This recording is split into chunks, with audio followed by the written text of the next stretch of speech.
Assalamualaikum Bu. Waalaikumsalam. Ini kalau boleh tahu dengan Mbak siapa ya? Perkenalkan, nama saya Mbak Yunita. Saya dari kelas 12 Busana 3. Oh, Mbak Yunita, gimana Mbak kabarnya? Alhamdulillah baik Bu. Alhamdulillah baik. Kalau boleh tahu nih, Mbak Yunita berasal dari mana ya? Saya berasal dari Bendong. Pundong itu yang arah mau ke Pantai Parangtritis. Iya betul. Kalau Pundong itu ada makanan khasnya nggak Mbak? Ada midas. Midas Iya. yang biasa dijual di daerah Pundong itu ya? Iya. Yang mie pedes itu ya? Iya. Oke, kita kan udah berbincang panjang lebar ya Mbak. Jadi kan Mbak Yunita datang ke sini juga ada maksud tertentu. Mungkin pada pertemuan kali ini ada yang ingin disampaikan pada Ibu. Iya Bu, jadi saya ada masalah. Mbak Yunita lagi ada masalah. Kalau boleh tahu masalahnya apa ya Mbak? Saya bingung Bu harus bercerita bagaimana. Oke, Mbak Yunita bingung harus bercerita dari mana. Jadi Mbak Yunita kalau mau cerita yang pelan-pelan aja, nggak usah terburu-buru. Tapi sebelumnya Mbak Yunita bercerita, di sini Ibu ingin menjelaskan bahwasanya pada sesi konseling pada pagi hari ini Ibu hanya memiliki waktu kurang lebih 45 menit. Karena nanti jam 11 Ibu ada rapat dengan guru-guru yang lain. Apakah Mbak Yunita tidak keberatan? Iya Bu, saya tidak keberatan. Oke, kalau Mbak Yunita tidak keberatan, Ibu juga akan menjelaskan bahwasannya di sini Ibu sebagai konselor dan Mbak Yunita sebagai konseli, di mana nanti Ibu berharap kita saling terbuka satu sama lain, di mana Mbak Yunita dalam menyampaikan permasalahannya terbuka saja, berbicara sejujur-jujurnya, dan saya berharap Mbak Yunita datang ke sini itu tidak ada unsur keterpaksaan. Karena nanti kalau Mbak Yunita bisa berbicara sejujur-jujurnya itu akan membantu proses solusi dari permasalahan yang dialami Mbak Yunita. Sampai sini paham Mbak? Paham Bu. Oke, tadi kan Mbak Yunita punya masalah. Kalau boleh tahu masalahnya apa Mbak, bisa diceritakan kembali? Jadi begini Bu, saya itu punya sahabat. Terus sahabat saya itu meninggal 3 bulan yang lalu. Ya. Saya merasa sedih, merasa bersalah. Sahabat saya meninggal karena kecelakaan di saat mau menjemput saya. Waktu itu sahabat saya lagi libur kerja, jadi saya minta tolong sama dia untuk menjemput saya. Ternyata pas di jalan dia mengalami kecelakaan. Oke, baik. Ibu memahami apa yang perasaan Mbak Yunita. Lalu apa yang Mbak Yunita rasakan setelah kejadian itu? Saya merasa bersalah Bu. Saya kecewa dengan diri saya sendiri. Kalau saya waktu itu tidak meminta untuk menjemput saya, pasti dia sekarang masih ada di sini. Oke, baik. Jadi Mbak Yunita itu merasa bahwa kejadian itu karena kesalahan Mbak Yunita begitu? Iya Bu, saya merasa ini semua terjadi karena kesalahan saya. Bahkan sampai sekarang saya belum bisa memaafkan diri saya sendiri. Kadang saya juga berpikir saya juga harus ikut mati aja agar bisa membalas kesalahan saya.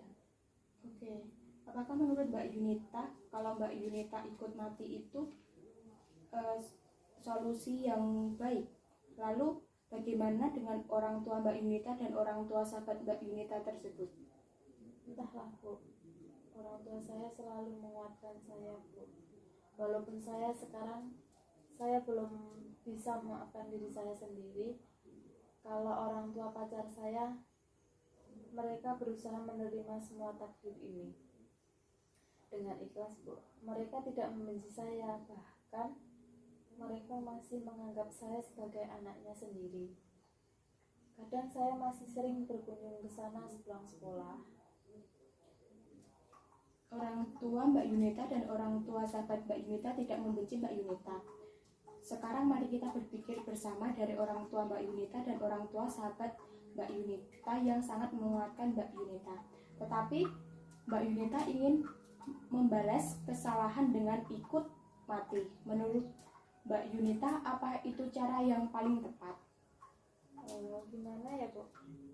Saya selalu merasa dikejar-kejar, perasaan bersalah, pikiran itu selalu terlintas. Jadi menurut Mbak Yunita permasalahan selesai ketika Mbak Yunita ikut mati bersamanya tanpa Mbak Yunita menghiraukan perasaan keluarga Mbak Yunita dan keluarga sahabat Mbak Yunita.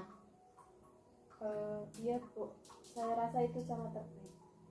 Saya merasa hampa tanpa kehadiran sahabat saya Bu.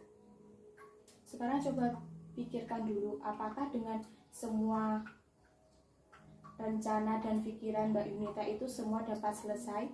Apakah dengan Mbak Yunita seperti itu akan membawa kehidupan Mbak Yunita menjadi bahagia?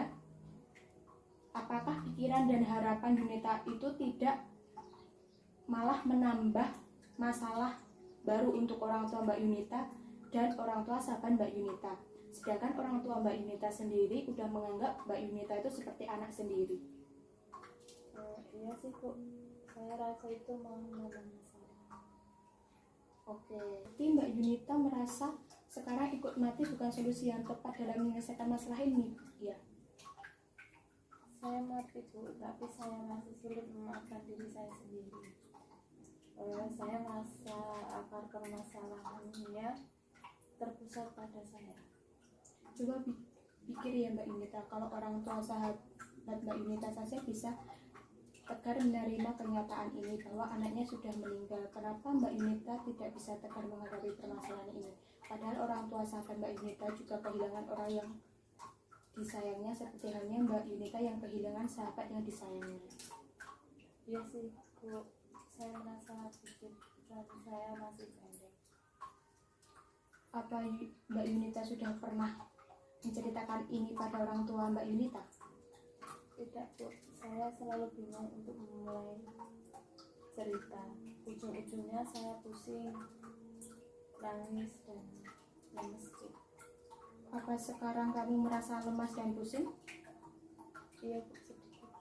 Ya sudah, kalau begitu sesi konseling kita lanjutkan besok saja, karena seperti yang Ibu sampaikan di awal ya, bahwasanya Ibu juga hanya memiliki waktu kurang lebih 45 menit karena jam 11 nanti Ibu ada rapat dan kebetulan ini sudah tepat jam 11. Apa Mbak Indah tidak keberatan untuk mengakhiri sesi konseling pada pagi hari ini? Iya Bu, tidak apa-apa, saya tidak keberatan. Baik, sebelum Ibu tutup, Ibu ingin bertanya dari yang telah kamu ungkapkan, apa kesimpulan yang Mbak Yunita dapat? Saya merasa berdosa telah membuat sahabat saya meninggal, dan saya belum tahu cara menghilangkan perasaan itu, dan tidak seharusnya saya memiliki pemikiran seperti itu. Baik, kalau begitu bagaimana kalau Ibu memberikan tugas untuk Mbak Yunita, yaitu tugasnya Mbak Yunita menulis kebaikan orang tua Mbak Yunita dan kebaikan-kebaikan orang tua dari sahabat Mbak Yunita. Nanti di sesi konseling selanjutnya tugas itu dibawa untuk melaksanakan sesi konseling selanjutnya. Baik Bu, saya akan mengerjakan dengan tenang di rumah. Oke, kalau begitu sebelum Ibu mengakhiri pertemuan kali ini, mungkin ada yang ingin ditanyakan lagi pada Mbak Yunita? Untuk saat ini belum Bu. Oke, kalau belum Ibu akhiri ya. Ibu sebelumnya mengucapkan terima kasih pada Mbak Yunita yang sudah mempercayai Ibu, dan juga Ibu meminta maaf sebesar-besarnya apabila ada tutur kata dan sikap Ibu yang kurang berkenan di hati Mbak Yunita. Kalau begitu Ibu akhiri, kurang lebihnya mohon maaf. Wassalamualaikum warahmatullahi wabarakatuh. Waalaikumsalam.